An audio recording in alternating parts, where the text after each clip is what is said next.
നമുക്കിത് വർക്കിംഗ് ഡേയ്സിൽ ഞങ്ങളുടെ ഉച്ചയൂണ് കണ്ടാലോ.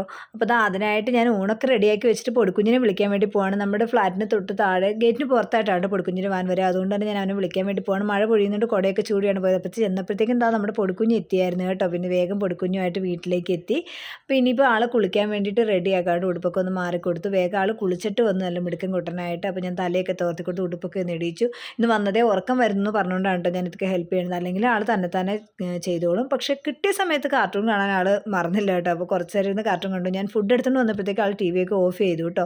നമ്മൾ പറഞ്ഞിട്ടുണ്ട് ഫുഡ് കഴിക്കുന്ന സമയത്ത് സ്ക്രീൻ യൂസ് ചെയ്യാൻ പാടില്ല എന്നൊരു റൂളാക്കി വെച്ചേക്കാണ്ട് കുറച്ച് നാളായിട്ട്. അപ്പോൾ അതൊരു ഫോളോ ചെയ്യുന്നുണ്ട് രണ്ടാളും. ഞങ്ങളും ആരും ഫോണോ ടി വിയോ യൂസ് ചെയ്യാതെ നമ്മൾ അന്നത്തെ വിശേഷങ്ങളൊക്കെ പറഞ്ഞ് ഫുഡ് കഴിക്കുക. അതാണ് കേട്ടോ പുതിയ നിയമങ്ങൾ. അപ്പോൾ അതൊക്കെ കുട്ടികൾ അനുസരിക്കേണ്ട സന്തോഷം. അപ്പോൾ ഇനിയിപ്പോൾ ഇന്നത്തെ ഫുഡ് എന്ന് പറയുന്നത് തക്കാളിക്കറി, അതുപോലെ പയർ തോരനും ഫിഷ് ഫ്രൈയും ആണ്. അപ്പോൾ ഇതെല്ലാം കൂടി കൂട്ടി കുഴച്ച് പൊടിക്കുഞ്ഞിന് വാരി കൊടുക്കുകയാണ് കേട്ടോ. എന്നും പൊടിക്കുഞ്ഞ് തന്നെ കഴിക്കാറുണ്ട്. പക്ഷേ ഇന്നിപ്പോൾ ഉറക്കം വരണമെന്ന് പറഞ്ഞപ്പോൾ പിന്നെ ഫിഷും ഉണ്ടല്ലോ. അപ്പോൾ ഞാൻ കൊടുക്കാമെന്ന് വിചാരിച്ച് മുള്ളൊന്നും ഇതാവണ്ട വിചാരിച്ചിട്ട് അപ്പോൾ വാരി കൊടുക്കുകയാണ്. പൊടിക്കുഞ്ഞ് ഭയങ്കര ഇഷ്ടമാണ് കേട്ടോ. ഇങ്ങനെ എല്ലാം കൂടി മിക്സ് ചെയ്ത് കൊടുക്കുക ഭയങ്കര സന്തോഷമാണ്. ഇത് ഞങ്ങൾക്ക് രണ്ടാൾ കൂടി ഉള്ള ഊണാണ് കേട്ടോ. അപ്പോൾ പൊടിക്കുഞ്ഞുണ്ട് കഴിയുമ്പോൾ ബാക്കി ഞാനോട് കഴിക്കും. അപ്പോൾ ഇത്രയേ ഉള്ളൂ ഞങ്ങളുടെ ഇന്നത്തെ വിശേഷം. അടുത്ത വിശേഷമായിട്ട് ഞങ്ങൾ വീണ്ടും വരാം. അതുവരേക്കും ബൈ ബൈ. Thank you.